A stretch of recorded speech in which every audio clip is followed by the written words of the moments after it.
When you were a kid, Britain was colorful, creative, and a little crazy in the 1960s. Safety wasn't just a sticker on a box back then. Adults would talk about it in a vague way after you got wounded.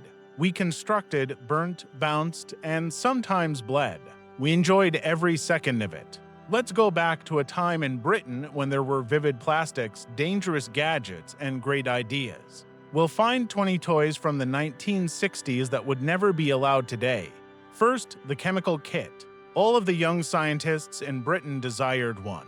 A stylish blue case full of glass bottles, powders, and directions that seemed like a recipe for a small disaster.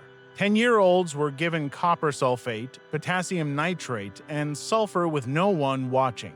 There were no gloves or goggles, just a notice that said, "Handle with care." Kitchen tables turned into labs. People were happy about the small explosions since they were learning experiences, and the smell of burning wood went well with Sunday lunch. Half of those materials are now illegal, and the other half would need a license. But chemistry was easy in the 1960s. 2. Scary Crawlies. This toy really caught the spirit of Britain in the 1960s. You put a hazardous ooze called plastic goop into metal molds, plugged them into the wall, and waited. There was no timer or temperature restriction, just melted plastic and hope. The result was rubber bugs that were unsteady and colorful, as well as the occasional blister. The fragrance, which was part plastic and half panic, filled the room. Parents were fine with it. It made the youngsters quiet. Today, it would be seen as a danger to health. People thought it was creative learning back then. Third, clackers. 2 balls made of acrylic on a string.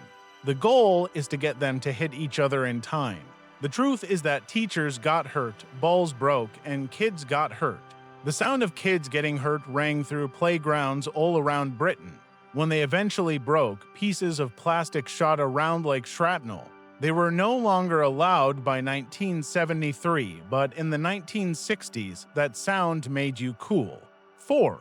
Lawn darts. A game that tests your talent, accuracy, and ability to get hurt. You threw steel-tipped darts high into the air at a plastic ring while your tiny sister walked into the target area. Families said it was good competition. Hospitals said it was just another Saturday. Of course, they were eventually banned, but for a while, they were the most fun thing you could throw in a British garden. 5. BB guns. The BB gun was a rite of passage for the older guys. Real recoil, metal pellets, and no idea of safety. Targets included tin cans and siblings who didn't know what was going on. Parents called it teaching kids how to be responsible. Kids called it a fight. You had a good day if you got home with both eyes still intact.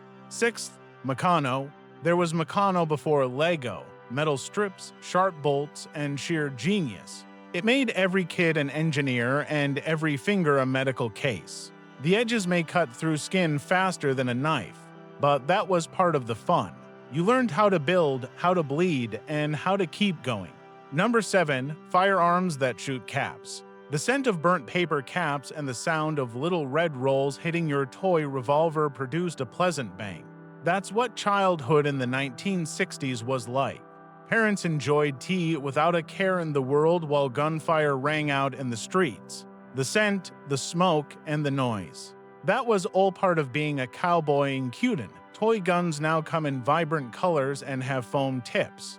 They looked and sounded so real back then. Scolic trick is number 8. The best part of Christmas mornings. Metal rails, electric tracks, and tiny cars that could spark, fly, or melt. Kids learned important things from both racing and getting electrocuted. Every living room in Britain smelled like ozone. When your automobile went off the track at great speed, you just pushed it back on. We think that's unsafe now. In 1964, it was the best in engineering. The space hopper is number 9. That big orange ball with a crazy smile. A real British symbol. It came out in 1968 and promised hours of bouncy enjoyment. It gave you bruises, broken decorations, and sometimes dental work. Kids ran down driveways, bounced off hedges, and came back for more. Helmets for safety. Don't be silly. Freedom had a handle that squeaked. 10. Dinky and Corgi automobiles. Little metal works of art that might be why so many kids ate lead paint. Decast metal was used to make dinky toys. They were very detailed and very hefty. You could use one as a weapon if you threw it at your brother. Painted in bright colors that were made of lead and flaked off into little, delectable pieces. Now, people collect them. They were omnipresent back then, rolling under couches and into mouths. Number 11. The Action Man. The fighting man who can move. Britain's version of Guy Joe, plastic muscles, rubber hands, and a visage that never blinked. He carried knives, grenades, firearms, and even flamethrowers with him. He was the hero of every boy and the thing that made every mother trip. A toy that lifelike would make people angry today. But Action Man was the pride of the country in 1966, number 12, Little Tears, the most popular doll in Britain. The first one that could cry, pee, and scare you in your sleep.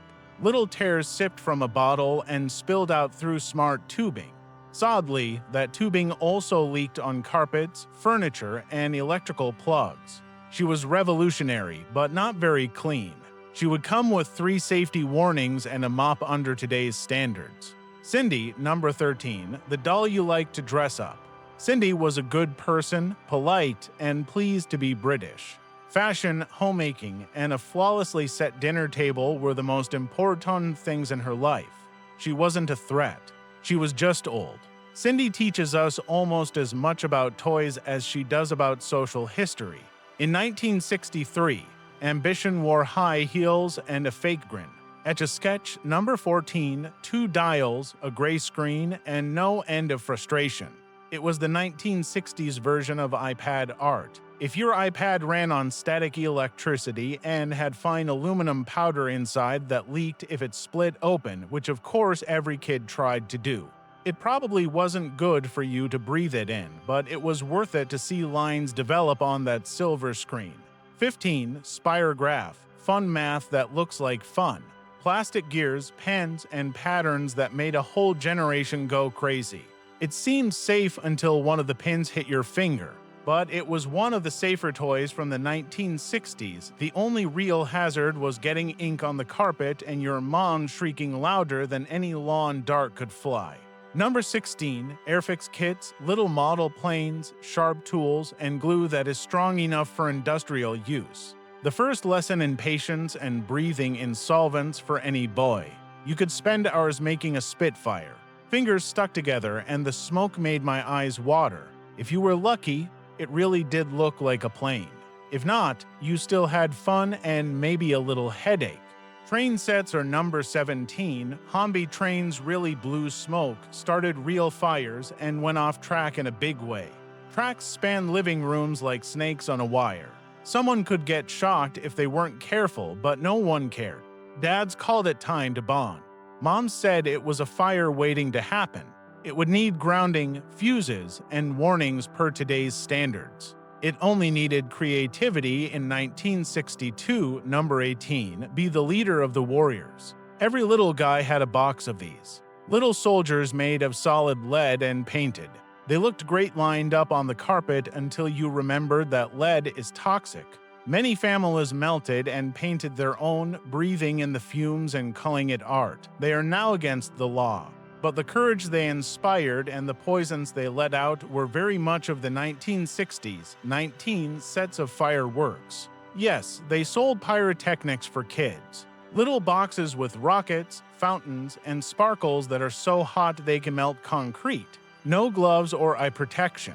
Just stand back and pray for the best. Every weekend, the backyards turned into little campfire evenings. The explosions could be heard all around the estates. You'd say it was a success if you came away with all your fingers.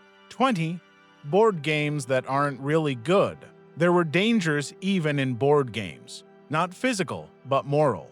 Games like Cowboys and Indians, Doctor, and Happy Families taught us things we might not agree with now. Nobody cared about stereotypes or representation. We just laughed, played the dice, and waited for TV to come back on.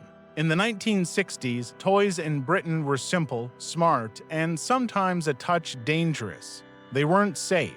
They weren't digital, yet they were things you could never forget. We learned how to create without following directions, how to fix things that broke, and how to have fun in the middle of the mess. Yes, some toys did burn, explode, or get hurt, but they also made people stronger, more curious, and more creative. And maybe that's why so many people think of those years as the best of their lives. In Britain in the 1960s, danger wasn't a warning sign. It was part of growing.